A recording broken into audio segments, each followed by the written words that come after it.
If somebody in your family, or maybe a friend, is using heroin, blame Cabramatta. An addict has robbed your home, or a dealer is selling drugs outside your kid's school, again, blame Cabramatta. Last week, a parliamentary report confirmed what's long been suspected, that this Sydney suburb is now the hub of organised crime in Australia. It was a brave local cop who first blew the whistle. And though his top brass vilified him, Detective Sergeant Tim Priest spoke the truth about the heroin, about gangs, robberies and murder. Tonight, in the heart of Cabramatta, at the Cabravale Diggers Club, a special 60 Minutes forum. This embattled community has had enough. It wants solutions, how to fix the problem and bring back law and order. Hello and welcome. Thank you very much indeed for joining us tonight in our debate. This parliamentary report praises Cabramatta as a community that fought back when political leaders and police chiefs said the streets were safe in Cabramatta. Cabramatta fought back to tell the world, I guess, that that wasn't true, that drugs and gangs and violence were out of control. This year-long report done by the Parliamentary Committee concludes that Cabramatta is not an island. What happens here can happen and is spreading to other parts of Australia. Let's have a look at the 60-minute story that we showed you a few weeks ago, which includes an ex-drug gang member from Cabramatta here, whom we've called James. Have a look at this. Street cameras record action that you've never seen before, unless you live in a place like Sydney's Cabramatta. A kid's knocked out and then kicked in the head again and again. It's like some Jackie Chan movie, except this is real and it's deadly. A vicious kung fu fight. Then out come the guns. A 16-year-old fires his pistol and a young victim is killed. This is true life in the gangs. Sometimes I might go out and I might be real paranoid, and I'll take a weapon with me in case other guys try to kill me or something. So I take a weapon. What sort of thing? Maybe a knife or a machete. Sometimes my friends take guns if we go in a car. So someone comes to you in school and says, I want a handgun. Yeah. What do? You go see he's the guy that always sits down in the back of the basketball court with and that. Sells the heroin, he sells the handguns, and another guy that sells pot. Tim Priest, can I start with you, as you've had such a major role in this? The New South Wales Premier has said that police took their eyes off the ball here in Cabramatta. Is that a polite way of saying that they neglected this community? Yeah, I think that probably just about sums it up. But the phrase taking your eyes off the ball, if you do that in a game, you lose the game.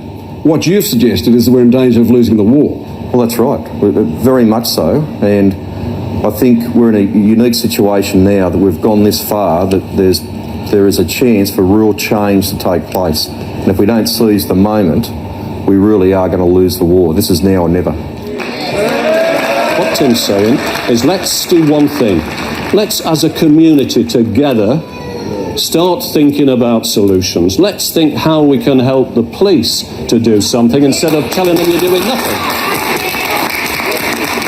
The trouble with the whole issue, the issue has got embroiled in a political debate which is not helping this community. But Commissioner, with respect, it was you who said this place was safe. It was you who... I didn't say that. What did you say? What I did say, at a moment in time, can't remember when, sometime in mid-early 99, late 99, Yep. I said the place is safer than it was. 2 nights ago, right, we had a man in our front yard, right? We call the police. 20 minutes later, they get there. What good is that? 20 minutes, like the guy shooting up in our front yard. How can you get them off the street if they're doing it? When it takes 15 to 20 minutes for you to get there when you're only 5 minutes away. Do you want to answer that, Commissioner? Well, 5 minutes. I said he should be there sooner than that, but I can't say. You can't stand and say 20 minutes. I don't know, Ray. All I can say is we should have been there sooner. Richard Basham, can I ask you what about someone who in Adelaide or Melbourne who says, look, I don't care about Cabramatta, that doesn't involve me? Well, it does. It's already spread. It's spread certainly to Melbourne. It's spread to Adelaide. It's spread all throughout Australia. The Victorian police are concerned about this. They're quite worried, and they need assistance. They need proper assistance from New South Wales Police to help them on problems they have. Thank you. Helen Shamho, in your committee's long report, you singled out Detective Sergeant Priest and the 4 other police officers who spoke out against this neglect. You call them honest, and courageous. Took guts. Yes, courageous, because I really feel that culture in police service, as far as I know, are very, how do I put it, very intimidating. Well, it's very courageous if you put your job on the line, isn't it? Yes, exactly right. Can I ask then the local member, Reba Ma? Reba, can I... No. Hang on, let me just ask. Now, Reba, Are you against women, are you? Reba, can I ask you, you condemned Detective Sergeant Priest as a disgruntled detective with unproven and demonstrably false allegations. Would you like to apologise? Ray, I was critical of the process of the committee, and I was critical of allegations that were put before the committee, because some of those allegations were allowed to stand in the public arena untested for some time. A disgruntled detective, your words. The allegations with unproven and stood for some demonstrably time, false allegations. and a great deal of damage was done before the other side of the story could be told. The point is now, the committee has made its findings. There are a number of recommendations. I really think that this shouldn't be about people and individuals and this personal man's reputation has been damaged too. Because what's at stake here is the reputation of the Cabramatta community, and I will defend that at every turn. Ray, as the magistrate in the Children's Court, I saw this going to happen in the 80s. The judiciary, the police force, the politicians in particular, and the juvenile justice system were overwhelmed. They didn't know what to do, and they still don't. Ray, this is just not a law and order problem here in Cabramatta. It is also a health problem. And I'm sick and tired of other communities in New South Wales dumping their problems on Cabramatta. We've got to get the facilities. Julie, could I ask both you and Reba, where were you when all this was happening and police were, according to the Premier, had dropped the ball? Now, what do you mean, where was I? I was down in federal parliament. What did you do? Speaking on the floor. I've written letters after letters to the health minister. Reba, why did you... Reba Ma was standing up in state parliament. I think you've got to realise, we had 68-something police here in Cabramatta 5 or 6 years ago. And if it wasn't for people like Reba Ma, we wouldn't have, I think we've got in excess of 200 now. Let me show you something. Let me show you a short film that we took on Saturday night here at the railway station. Have a look. It's 7 o'clock last Saturday night, the eastern side of Cabramatta railway station, and it's obvious what's going on. Just watch this girl dressed in a tracksuit. We can't show you her face, but she's probably about 20 years old. We secretly filmed her and her friends for about 30 minutes. Now, while we can't say that we saw drugs exchanged, we did witness some very strange behaviour. Walking up to the girl is a man in a blue vest. There's contact and a conversation. Now, watch as the man takes his wallet out of his back pocket and puts it inside his vest. More talk, then off they go across the street and down an alley. A few minutes later, the girl is back, but no sign of the man. About 5 minutes go by and the scene is repeated. This time a well-dressed man in a suit with his female companion just off the train. They approach the girl in the tracksuit, quick chat, and off they walk. The man fidgets for his money, gives the girl his mobile phone, and she makes a call. There's some more waiting around, enough time perhaps for the girl to do another deal, then they're all off. Again, a minute or so later, the girl in the tracksuit returns, but no sign of the smartly dressed couple.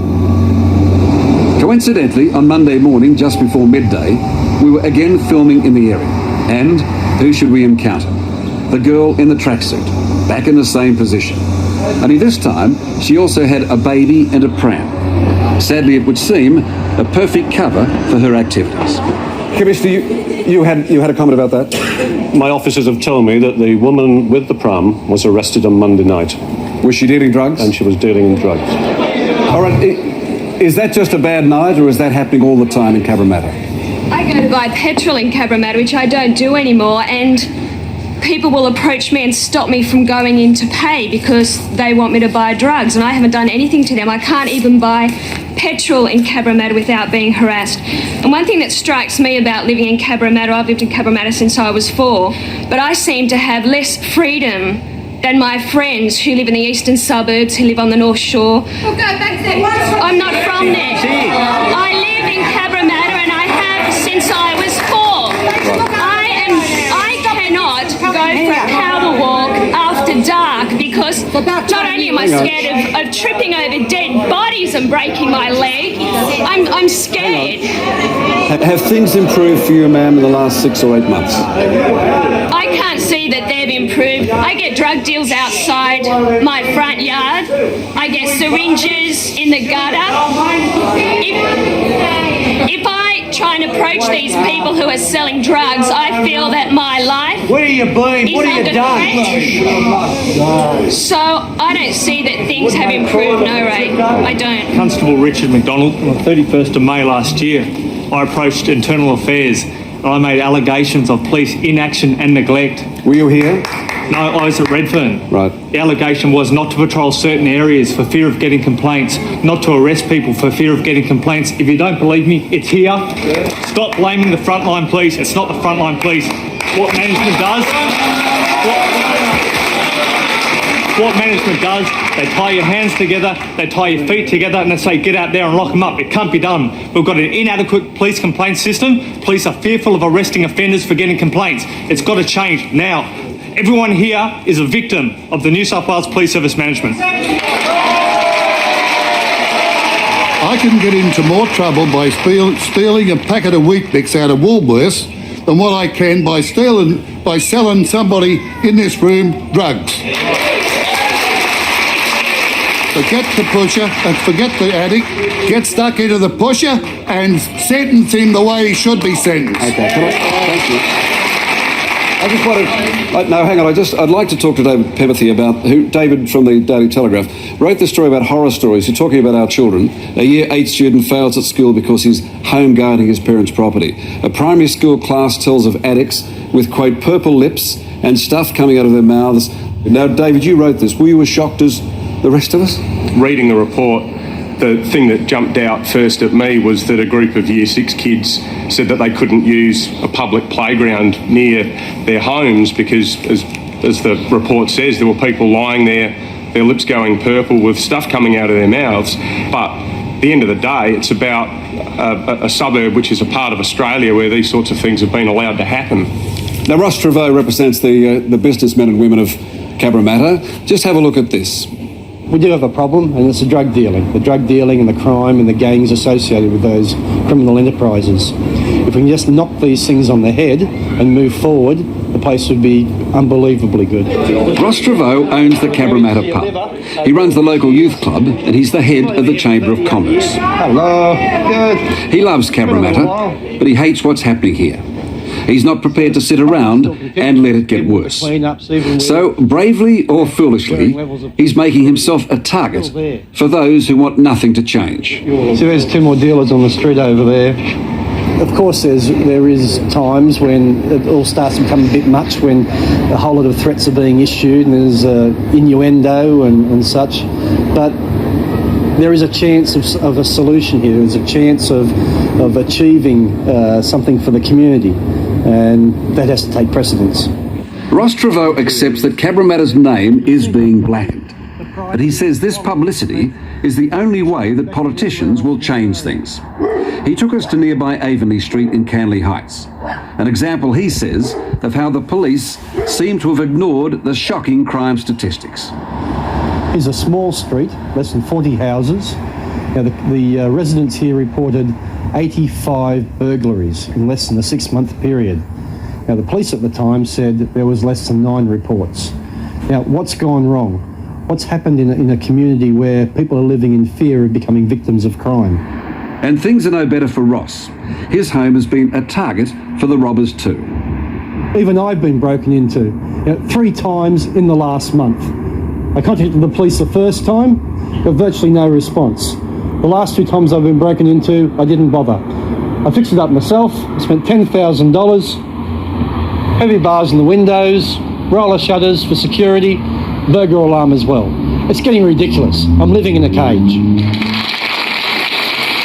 Ross, what we want is justice for our community. We want the people who live here and work here to be able to move through the town, enjoy their life without being harassed by the drug sellers at the railway station or the drug houses set up in our community. We don't want to be bothered with people running through our neighbourhoods, injecting themselves in our front yards. So there's a lot more that has to be done. I'll be happy to give credit where credit's due. And at times, when the community makes a noise, we get a response from the police.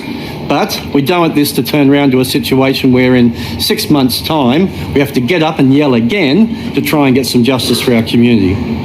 Phil O'Grady, I've been a community pharmacist in the area for over 40 years. When I had a drug problem at my pharmacy, I consulted the local area commander, and he referred me to a document prepared by Mr. Ryan in December 1998 that told all members of the police force that there were 5 priority crimes: assault, break and enter, robbery, violence and car theft. He said, don't have a heart attack, drug dealing's not on the list. Now, why wouldn't we be in a great big mess under those rules? And if the police aren't going to protect our children from addiction, whose job is it? We're all standing here and we're shooting the messenger, okay? Mr. Phil O'Grady, you expect the police to protect your children, but have you sat down and educated your children? Have you sat down and told them, stay away from heroin? I'm a pharmacist and I'm a community leader in drug education. I don't need your sort of comments. I'm not telling you how to teach your children, but I'm saying, right, I'm lucky to have the education that I have about drugs and about addiction and stuff, but there are people in different pockets of every school that don't get that message. Now, if we can reach out to them, maybe we can slow down the problem. Virtue, the government's got to do something. If we went overseas and we got caught with drugs, what happens to us?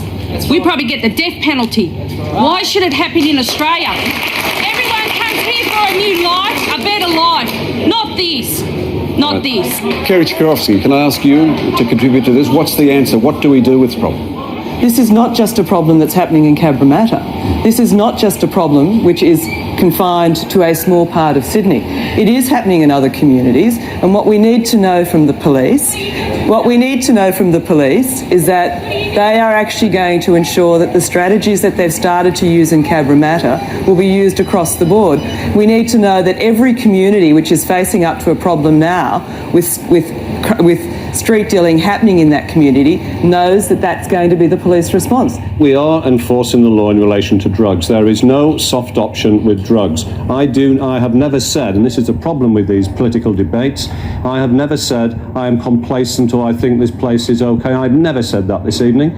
We are going to enforce the law in relation to drugs. We want to lock up drug dealers. There's 2 or 3 over there as we speak, and they were dragged in whilst we were over there before we came here, and they will be given whatever treatment and hopefully kept in custody and hopefully sent to jail. Arresting people does not stop them wanting drugs. If we're going to arrest them, they need to go to jail. Can I issue an invitation then? Can I issue an invitation then to the Commissioner to go with me, as I was in King's Cross a few weeks ago, walk around King's Cross and watch the dealing done in front of you, which takes place in front of you, and arrest those dealers while they're doing it, because it is happening in all sorts of parts of Sydney. It's happening across the state, and I don't blame frontline police. I know they're stretched, but unless we're going to get serious about taking the people off the streets, the dealers off the streets, then it's not going to happen. Well, I'm sorry, we could go on all night. Obviously, it's not an easy fix. That's all we have time for. Thank you so much for your comments.